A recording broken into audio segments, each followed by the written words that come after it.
Podemos nos sentar, irmãos e irmãs. O convite de nosso Senhor hoje é explícito.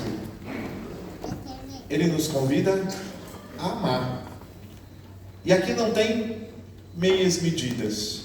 Não dá para tampar o sol com uma peneira. Qual é a medida do amor? Vai dizer Santo Agostinho: amar sem medidas. E qual é o verdadeiro amor, senão aquele que dá a vida pelos seus amigos? Nós estamos atrás do Mestre, e o discípulo é aquele que faz o que o Mestre fez. E se gostamos de Jesus, o amamos ou dizemos que o amamos, nós precisamos nos esforçar para trilhar o caminho de Jesus. E se Jesus deu a vida na cruz por nós, desculpe, irmãos, não nos cabe outra coisa. É óbvio, que o amor que Jesus pede de nós é o mesmo amor com que Ele fez. Eu fico imaginando, ainda não foi pedida a nossa cabeça por amar a Jesus. Ainda nós estamos podendo nos reunir e dizer abertamente que nós amamos a Jesus. Mas dias chegarão em que nós vamos precisar ocultar o nosso amor a Jesus publicamente. E como se dará isso? Como vai ser no nosso coração isso? Mas falando do amor, Deus é amor. Se nós quisermos conhecer a Deus, quisermos conhecermos a Deus, é preciso amar. E por que Deus é amor? Primeiro, porque Ele faz nascer o sol sobre os maus e os bons, e faz cair a chuva sobre os justos e os injustos. Deus não prepara tudo isso apenas para aqueles que o amam, mas também para aqueles que não o amam, para aqueles que são justos e os injustos. Aliás, Deus cria o ser humano num ato puro de amor. Eu dizia no final de semana da Trindade: Deus precisa de nós para alguma coisa? Sim ou não? Não. Deus precisa da nossa oração? Deus precisa que a gente esteja reunido aqui hoje? Não. Quem precisa sou eu. Quem precisa somos nós. Se nós não nos reunimos aqui para receber de Jesus esse amor, coitado de nós. E ainda tem gente que quer ser soberbo, se acha melhor que os outros. E muitos se acham melhores do que o próprio Deus. Mas talvez esses que acham que são deuses, eles não estão errados. Como assim, padre? O senhor vai cometer uma blasfêmia aqui na paróquia do Padre Fernando? Obviamente que não. Cada um de nós somos uma faísca de Deus. Não somos Deus, mas foi Deus que nos criou. Não somos Deus, mas tem uma centelha de Deus em cada um de nós. Tem uma faísca de Deus nos nossos corações. E por isso o dever e o desejo de lutar para ser igual a Deus cada dia. Por quê? Porque está aqui a promessa de Jesus: assim vos tornarei filhos do vosso Pai que está no céu.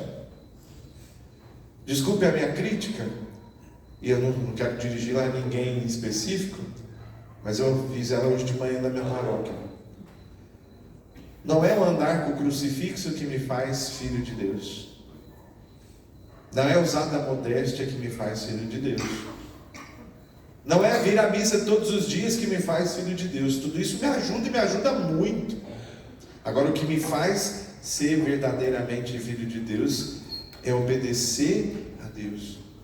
É essa filiação que Deus nos dá, para sermos iguais a Ele. E por isso, se é assim que nós nos tornamos filhos de Deus, nós temos que seguir o caminho de Jesus. Mas, passados os dias da Páscoa, os 7 domingos, mais Pentecostes, Jesus não está mais conosco, Jesus já ascendeu ao céu, e nenhum de nós pode tocar em Jesus. Nenhum de nós pode abraçar Jesus de verdade, carne e osso. E onde nós encontramos Jesus? Onde nós encontramos o rosto de Jesus? Nos irmãos e irmãs, no próximo. E por isso nós somos convidados a ser outro Cristo. para tantos irmãos e irmãs. É isso que nos diferencia dos outros. É isso que nos diferencia das ONGs. Que ONG que faz assistência social, nós temos um monte. Aqui mesmo em Hortolândia deve ter várias. Mas aqueles que fazem o trabalho de Cristo, a caridade de Cristo, o amor de Cristo, esses são poucos. E esse é o nosso trabalho. Esse é o combustível da nossa fé. E por isso eu preciso ver o Cristo nos irmãos e irmãs. Nos que eu gosto, não em todos. E é isso que é mais difícil. Isso é o mais complicado. E por que eu digo? É muito fácil. A gente está assistindo televisão, jornal em casa, e aí aparece aquelas crianças largadas assim, às vezes, né? Em cima do barquinho, sem nada para comer, e o nosso coração se dilacera. Se a gente vê as crianças da guerra, nosso coração fica poído. A gente vê quando a violência, né, contra qualquer pessoa pela televisão, os olhos marejam, e daí por diante. Isso é muito bom, muito salutar. Mas e aqueles que estão do nosso lado? Porque uma coisa é se compadecer de alguém que está lá na Etiópia, se compadecer de alguém que está lá na faixa de Gaza, se compadecer de alguém que está lá na Somália. Mas e do teu irmão, do filho da tua parenta, do teu sobrinho, da tua filha, dos teus amigos, dos teus vizinhos, do irmão daqui da paróquia, dos filhos deles, e assim por diante. Esses que estão do nosso lado. Quer estreitar mais o laço? E os nossos companheiros de trabalho? Tem alguns que sofrem. Vocês se embrenharam numa semana eucarística aqui, aliás, já faz um tempo, né? Eu gosto muito de vir nessa semana eucarística. A Eucaristia nos dá a comunhão. O corpo de Cristo se torna o corpo comum de todos.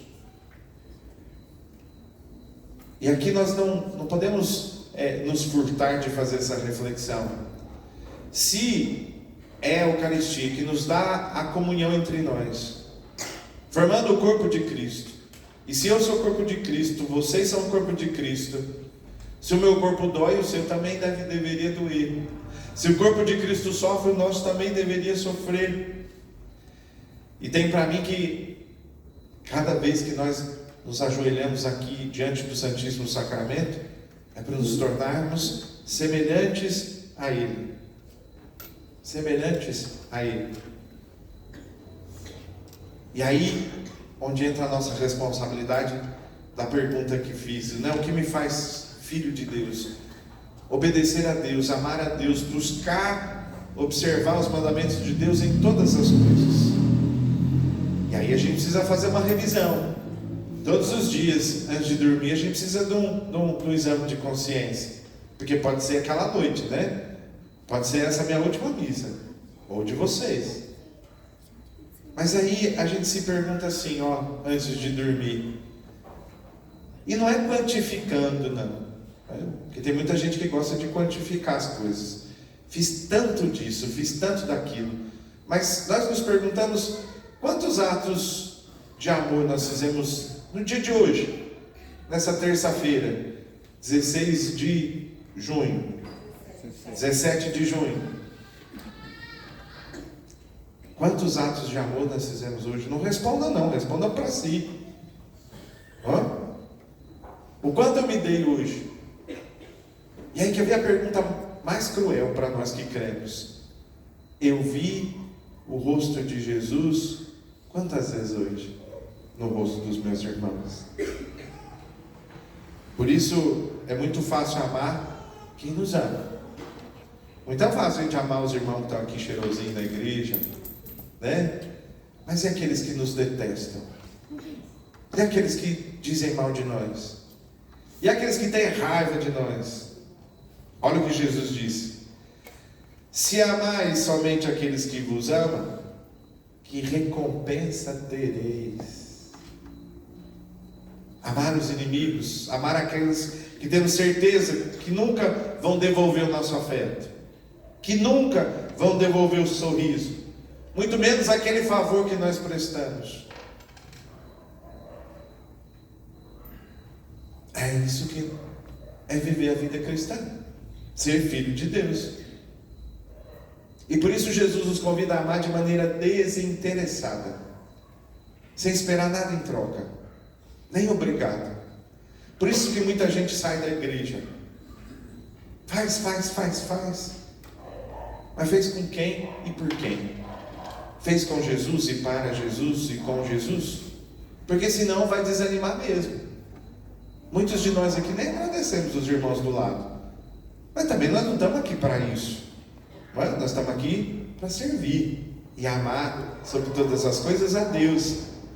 Mas se a gente chega aqui com esse coração embotado, querendo obrigado, e não aurindo de Jesus a nossa recompensa, na primeira malcriação que fizer para a gente, nós vamos embora. E por isso que o amor de Jesus é genuíno, que não pede nada em troca, que não tem troco, que não tem esmola. Dá a si mesmo e dá tudo o que tem. E por que eu estou dizendo isso? Jesus é Deus. Vimos isso no domingo, na festa da Trindade. E subiu na cruz. Sendo Deus, Ele podia ter aniquilado todos aqueles que estavam ofendendo, ou ofendendo. Como Deus, num sopro Ele podia ter arrastado todos para o abismo.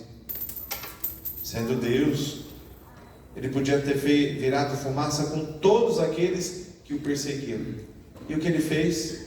Ele se dirigiu ao Pai e disse: Pai, perdoa-lhes, porque eles não sabem o que fazem. E da boca de Jesus não houve nenhuma queixa, nenhuma provocação, nenhum gesto desagradável. Quando nós olhamos para a cruz, o que sentimos? Um amor que não pede nada em troca. Um amor silencioso. Um amor que chega a arder no nosso rosto. Porque quando eu olho para a cruz de Jesus, eu sinto vergonha de mim. Muitas vezes, se não na maioria das vezes. Um Deus que ama tanto, um Deus que é tão grande, escolheu se aniquilar por amor. E sem esperar nada em troca. Irmãos, o amor não tem calculadora. O amor não tem lista de espera. O amor não faz cálculo nenhum. O amor só ama. Porque é assim que Deus ama. E o que Jesus nos chama? Sede perfeitos, como o vosso Pai do céu é perfeito. A perfeição vem de onde? Do amor sem medida. Do amor sem medida. Da perfeição que vem das mãos de Deus. E aí imagine, porque esta é a ideia de Deus, quando todos se amarem desta maneira, não haverá guerra, não haverá fome, não haverá preocupação nenhuma. Enquanto esse dia não chega, nós vamos amando. Um pouquinho daqui, um pouquinho dali, fazendo como convém o nosso coração, e assim nós vamos nos tornando filhos de Deus, a sua imagem e semelhança. Eu quero terminar com uma frase de São Bernardo, que ele diz assim: o amor basta-se a si próprio, não requer outro motivo fora de si, nem tem nenhum proveito. Os seus frutos consistem na sua prática. Amo porque amo. Assim seja. Amém.